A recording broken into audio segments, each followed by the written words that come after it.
Prove by induction that for all positive integers, 2 to the n plus 2 plus 3 to the 2n plus 1 is divisible by 7. We're calling this thing Fn, so let's look at n equals 1, then f of 1 equal 2 to the 3 plus 3 to the 3, that's 8 plus 27, which is 35, which is then 7 times 5. So it works. So true. Now, using induction, we've shown that the first domino falls over. We're going to assume that the kth domino falls over and that it follows that that will push over the next one, essentially. That's how induction is working. So assume true for n equals k. And that means that 2 to the k plus 2 plus 3 to the 2k plus 1 is going to equal 7 times p, for p a positive integer. And now we're going to show that it follows that's true for n equals k plus 1.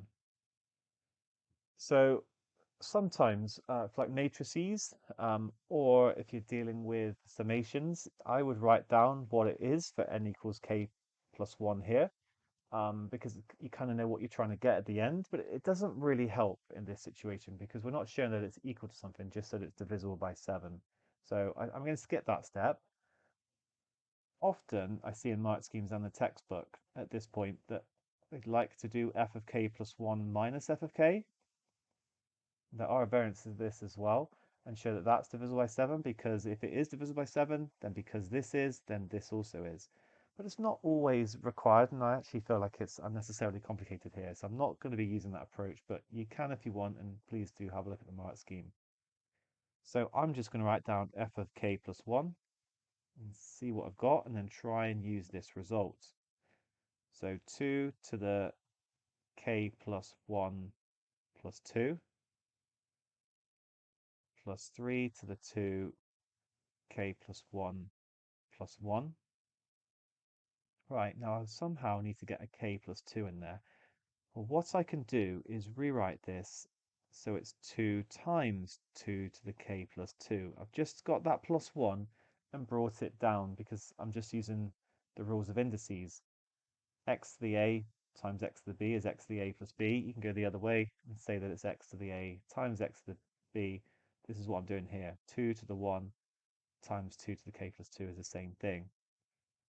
And the reason I've done that is that now I've got this, and I'm going to be doing the same with the 3 to the 2k plus 1. I'm going to just do a little intermediate step, so it's going to be 3 to the 2k plus 2. Wait, sorry, there's a plus 1 there, so plus 3. And in fact, I want to write that as 2 to the k plus 1 plus 2, because then I'm going to make it 3 to the 2k plus 1 times 3 squared.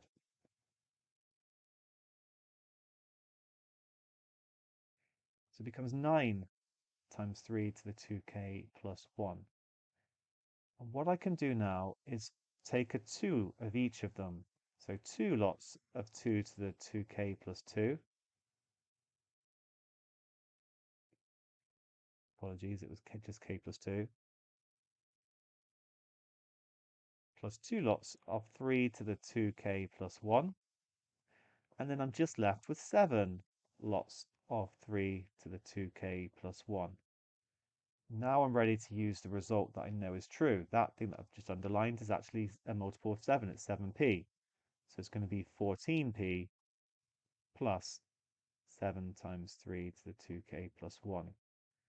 And I've got a factor of 7 in each term, so I can factorize that out. I'm left with 7 lots of 2p plus 3 to the 2k plus 1.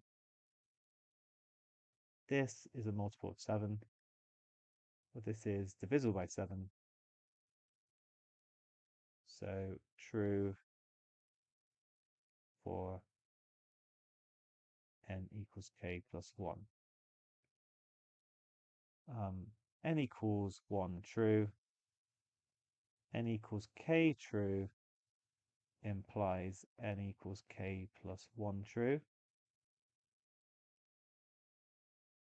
By the principle of mathematical induction,